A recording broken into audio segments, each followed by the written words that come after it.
Dear students, more classes के लिए Meenal classes को सब्सक्राइब करें और लेटेस्ट क्लासेस अटेंड करने के लिए बेल आइकॉन को प्रेस करें।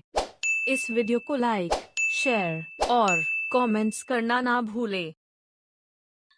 तो आज हम करेंगे राजस्थान का इतिहास, चैप्टर नंबर 2, क्लास 6। तो फर्स्ट चैप्टर हम लोग कंप्लीट कर चुके हैं। तो चलिए, उसमें से आपको एक क्वेश्चन का आंसर देना है, जिससे ये पता लगेगा कि आप लोग कितने ध्यान से चैप्टर को पढ़ते हैं। तो चलिए बताइए, राजस्थान में सबसे पहले सूर्योदय एवं सूर्यास्त किस जिले में होता है?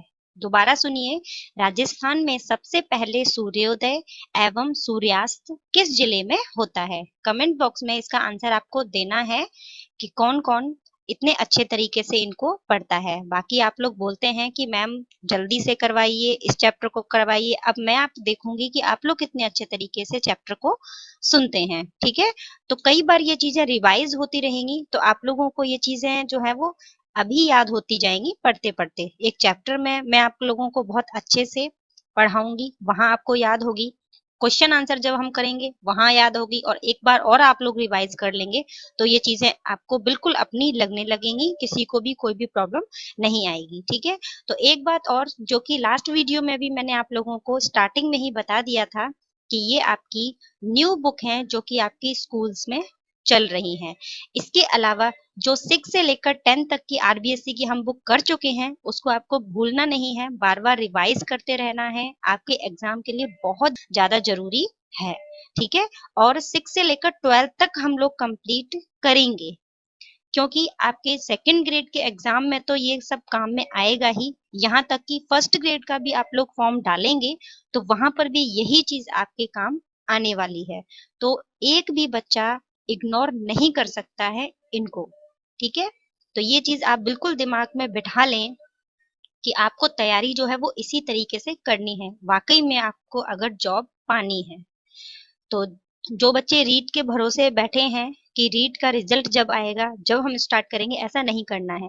आपके बहुत अच्छे मार्क्स हैं फिर भी आप लोग तैयारी करिए, और आपके अगर नहीं भी हैं तब भी आप तैयारी करिए। सेकंड ग्रेड और फर्स्ट ग्रेड का एग्जाम तो सभी को भरना है, चाहे उसका रीट का एग्जाम अच्छा हुआ हो या नहीं हुआ हो, ठीक है? तो इस चीज को बहुत अच्छे से ध्यान में रखिए। तो मेरा काम है आप लोगों को सलाह देना, बाकी मानना आपका काम है।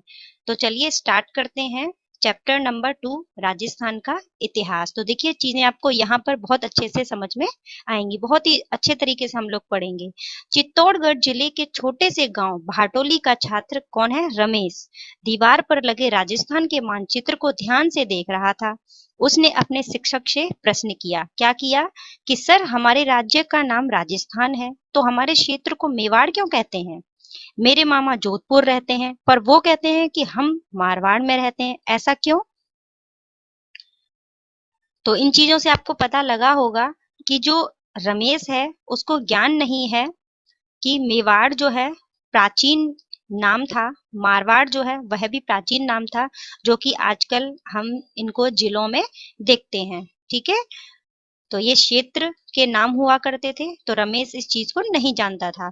शिक्षक ने कहा, रमेश, ये मेवाड़ मारवाड़ हमारे क्षेत्र के क्या है? प्राचीन नाम है। राजस्थान जो आज हमें दिखाई देता है, पुराने समय में ये ऐसी राजनीतिक इकाई नहीं था। प्राचीन काल में राजस्थान विभिन्न जनपदों एवं अंचलों में विभक्त था। दोनों शब्द याद रखने हैं, जनपद बोले चाहे अंचल बोले, ठीक है? तो प्राचीन काल में राजस्थान विभिन्न जनपदों एवं अंचलों में विभक्त था।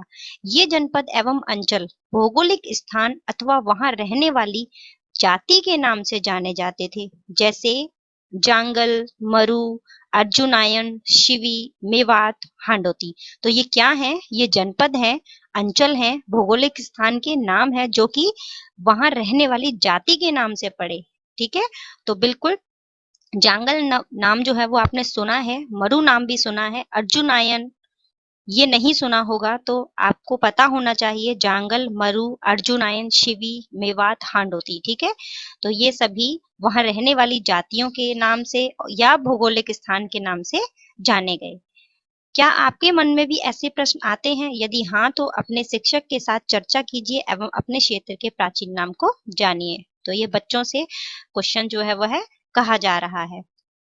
महाकाव्यकालीन राजस्थान, तो महाकाव्यकालीन राजस्थान में देखिए इस क्षेत्र को क्या बोला जाता था, इसे बोला जाता था जांगल प्रदेश, जिसमें देखिए यहाँ पर कौन कौन से जिले आ जाते हैं वर्तमान के। देखिए बीकानेर आ जाता है, नागौर आ जाता है, जोधपुर आ जाता है।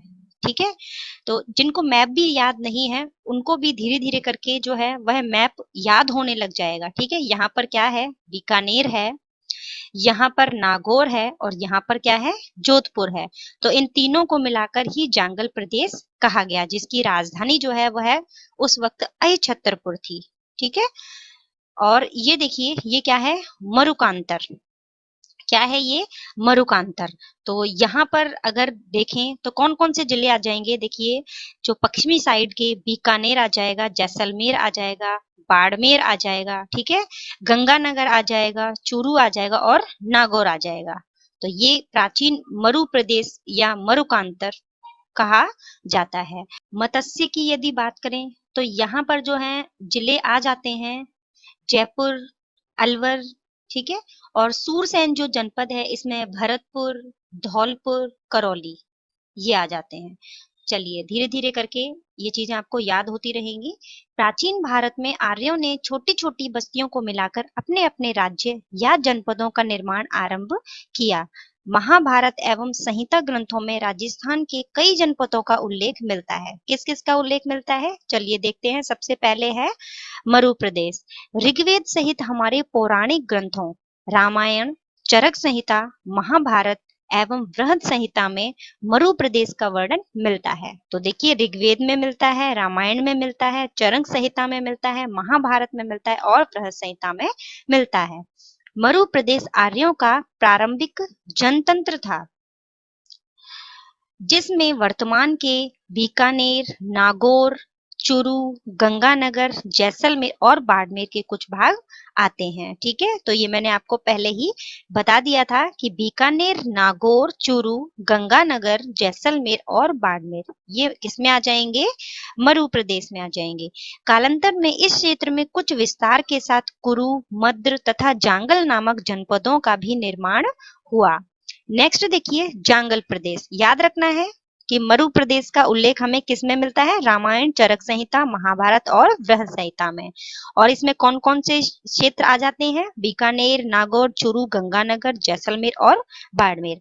नेक्स्ट देखिए जांगल प्रदेश। इस जनपद में वर्तमान के कौन से जिले आ रहे हैं, बीकानेर, नागौर और जोधपुर का कुछ भाग आता है। ठीक है, तो ये तीनों जो हैं वो हमने बीकानेर और नागौर ये हमने मरु में भी देखे थे। तो याद रखना है कि बीकानेर, नागौर और जोधपुर का कुछ भाग जांगल प्रदेश में आता है। इसकी राजधानी क्या थी, अहिछत्रपुर थी, जिसका साम्य वर्तमान नागौर से प्रतीत होता है। पौराणिक आख्यानों के अनुसार यादव वंश के बलराम और श्री कृष्ण द्वारिका जाते समय इसी क्षेत्र में गुजरे थे। ठीक है, तो ये बहुत ज्यादा इंपॉर्टेंट लाइन है, ये पूछा जा सकता है कि यादव वंश के बलराम और श्री कृष्ण द्वारिका जाते समय किस क्षेत्र से होकर गुजरे थे। याद रखना है जांगल प्रदेश से होकर गुजरे थे। उसके बाद है मत्स्य। तो मुझे ऐसा लगता है कि आप लोगों को पढ़ते वक्त भी कुछ तो याद हो ही जाएगा, और क्वेश्चन आंसर सीरीज के बाद आप लोग इसे और भी अच्छे से याद कर लेंगे। और जैसा कि हमारा ये तरीका है कि हम जब सब चीजें याद कर लेते हैं उसके बाद टेस्ट भी लिए जाते हैं। ठीक है, जिससे कि हमारा आकलन हो जाता है कि चीजें हमें कैसे याद होती हैं। तो ये हमारा जो है पुराना तरीका है जिसे कि हम दोबारा भी स्टार्ट करेंगे। नेक्स्ट देखिए मत्स्य जनपद। इस जनपद का उल्लेख ऋग्वेद में मिलता है।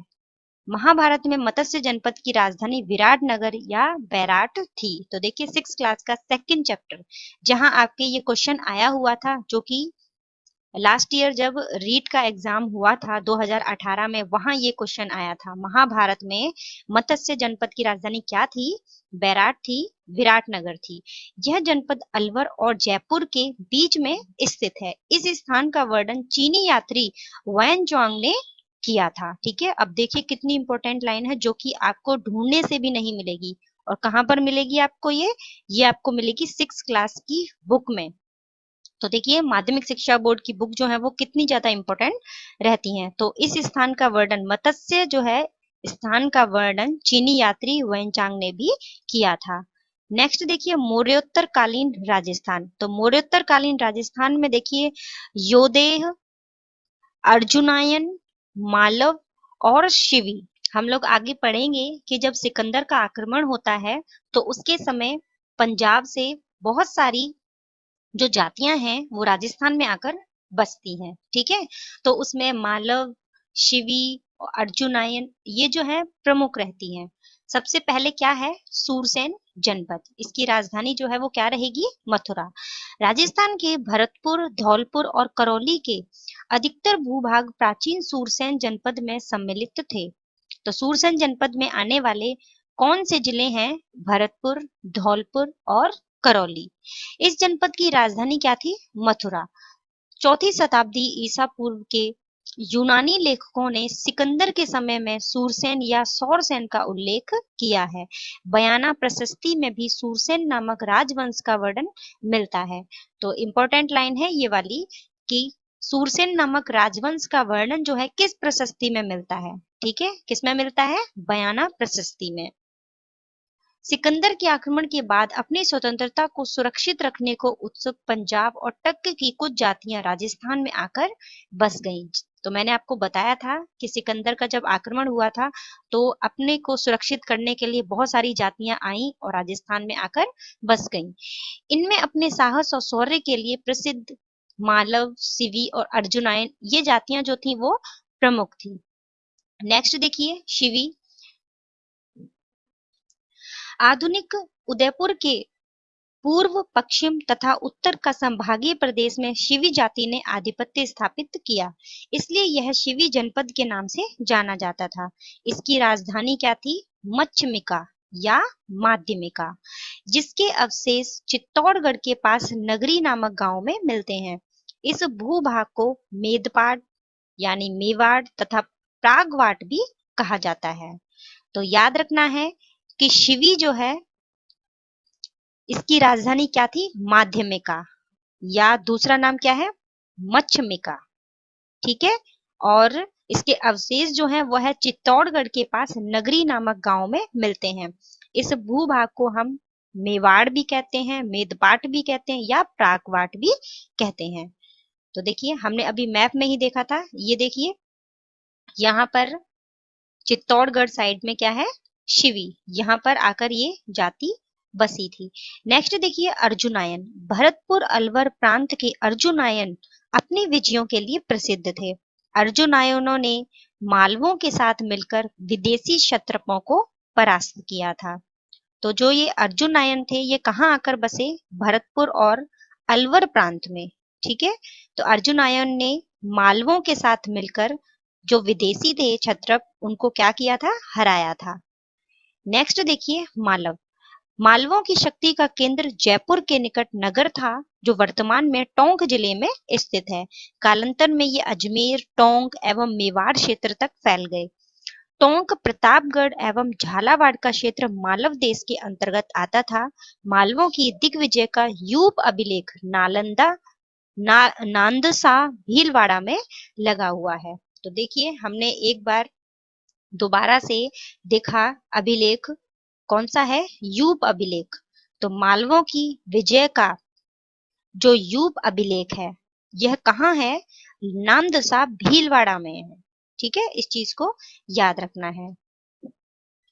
और थोड़ी देर पहले हमने क्या पढ़ा था कि जो सूरसेन नामक राजवंश था उसकी जानकारी हमें किसमें मिलती है, बयाना प्रशस्ति में, ठीक है। तो ये चीज जो है वो याद रखिएगा। नेक्स्ट देखिए योदेह वंश। राजस्थान के उत्तरी भाग का योदेह भी एक शक्तिशाली गणतंत्रीय कबीला था। संभवतया योधेयों ने ही उत्तरी राजस्थान से कुषाण शक्ति को नष्ट किया। गुप्त काल तक भी ये गणतंत्रीय व्यवस्थाएं अपने अपने क्षेत्र में बनी रही। ऐसा प्रतीत होता है कि गुप्त सम्राटों ने इन्हें अर्ध आश्रित रूप से बनाए रखा, परंतु 5वीं सदी के बाद के हूण आक्रमणों ने यहाँ के गणतंत्रीय जनपदों की व्यवस्था को क्या कर दिया, समाप्त कर दिया। बृहद संहिता नामक ग्रंथ में इनके पतन की चर्चा है। इसके बाद ये जनपद अन्य नामों और सीमाओं को लेकर सामने आते हैं, जैसे मेवाड़, बागड़, मारवाड़, हाड़ौती, ढूंढाड़ और मेवात। ठीक है, चलिए नेक्स्ट देखिए मेवाड़। प्राचीन शिवी जनपद वाले क्षेत्र को मेवाड़ कहा गया। तो अभी मैंने आपको दिखाया था मैप में, जहां शिवी जनपद था, तो इसी क्षेत्र को क्या कहा गया? मेवाड़ कहा गया। आधुनिक उदयपुर, चित्तौड़गढ़, प्रतापगढ़, राजसमंद, भीलवाड़ा जिले मेवाड़ राज्य के क्षेत्र में रहे थे। इस क्षेत्र पर 7वीं शताब्दी से आधुनिक राजस्थान के निर्माण तक गोहिल सिसोदिया वंश का राज्य रहा। नागदा, आहड़, कल्याणपुर, चित्तौड़गढ़, कुंभलगढ़, चावंड, उदयपुर आदि समय समय पर इसकी राजधानी रहे। यहाँ की बोली क्या थी? मेवाड़ी। तो मेवाड़ की बोली मेवाड़ी थी। सबसे पहले यहाँ पर देखिए राजधानी नागदा रही। ठीक है, याद होगा आपको कि नागदा राजधानी जो है वो किसने बनाई थी। उसके बाद आहड़ रही, कल्याणपुर रही, चित्तौड़गढ़, कुंभलगढ़, चावंड। ठीक है, चावंड किसने राजधानी बनाई थी ये भी आपको याद आया होगा, क्योंकि हमने 10th क्लास की जब हिस्ट्री की थी तो वहां हमें याद है महाराणा प्रताप से संबंधित है चावंड। उसके बाद उदयपुर, ये किसकी राजधानियां रही? पूछा जा सकता है कि इनमें से एक नाम जो है वो कुछ और दे दिया जाए एग्जाम में, और 3 नाम इनमें से दे दिए जाए और पूछा जाए कि समय समय पर राजधानी रही हैं इनमें से कौन सी, या फिर ये पूछ लिया जाए कि इनमें से कौन सी मेवाड़ की राजधानी नहीं रही। ठीक है, तो ये चीज याद रखिएगा। और यहाँ पर गोहिल और सिसोदिया वंश का शासन जो है वह रहा। कहाँ पर? मेवाड़ क्षेत्र में। नेक्स्ट देखिए बागड़। बांगड़ अलग है और बागड़ अलग है। राजस्थान में 2 क्षेत्र बागड़ के नाम से जाने जाते थे। कौन से? डूंगरपुर और बांसवाड़ा। वह दूसरा पिलानी के पास नरहड़, भादरा, नौहर तथा कन्नड़ा का क्षेत्र। किंतु अधिकतर दक्षिणी राजस्थान के डूंगरपुर, बांसवाड़ा के भूभाग को ही बागट या बागड़ कहा गया और इसकी बोली को क्या कहा गया? बागड़ी बोली कहा गया। याद रखना है कि बागड़, बागड़ नाम से याद रखना है डूंगरपुर और बांसवाड़ा। मारवाड़।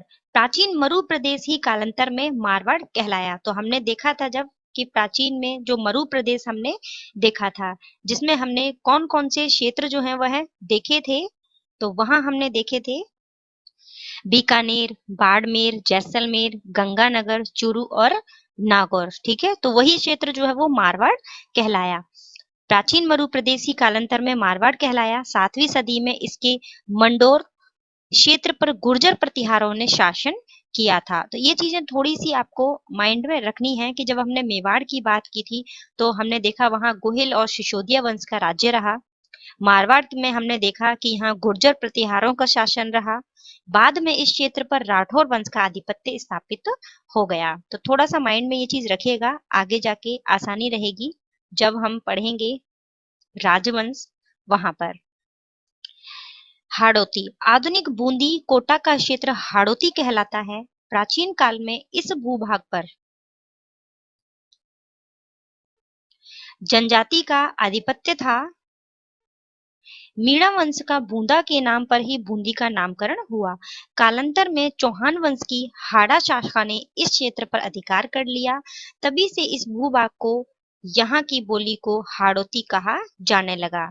तो देखिए बूंदी का नामकरण जो है वह मीणा वंश का बूंदा के नाम पर रखा गया, लेकिन यहाँ बाद में कौन आए? हाड़ा शाखा के जो चौहान वंश थे वो आए और इन्होंने यहाँ पर आधिपत्य किया और तभी से इसका नाम जो है वो हाड़ौती रखा गया और यहाँ की बोली भी हाड़ौती कहलाई। नेक्स्ट देखिए ढूंढाड़।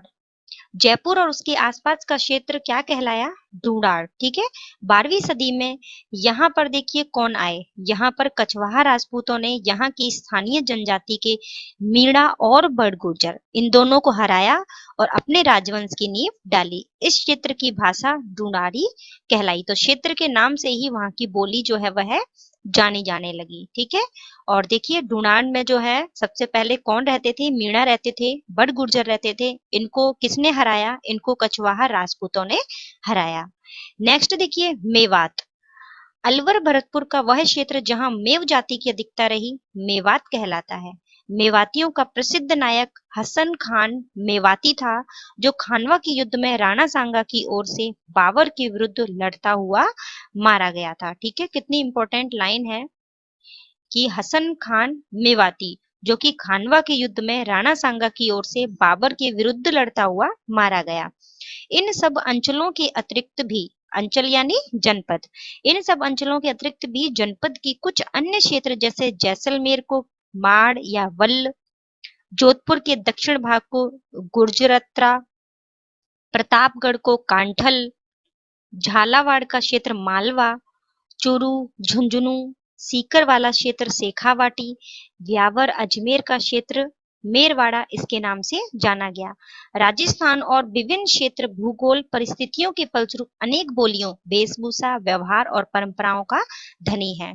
तो ये तो आपको याद ही रखने हैं कि हमने देखा कि जो चित्तौड़गढ़, उदयपुर, इस साइड को हमने देखा किस नाम से जाना गया, मेवाड़ के नाम से जाना गया। हाड़ौती देखा हमने, बूंदी, कोटा, झालावाड़, रूड़ान हमने देखा, जयपुर इसके आसपास का क्षेत्र, मेवात हमने देखा, अलवर भरतपुर का क्षेत्र।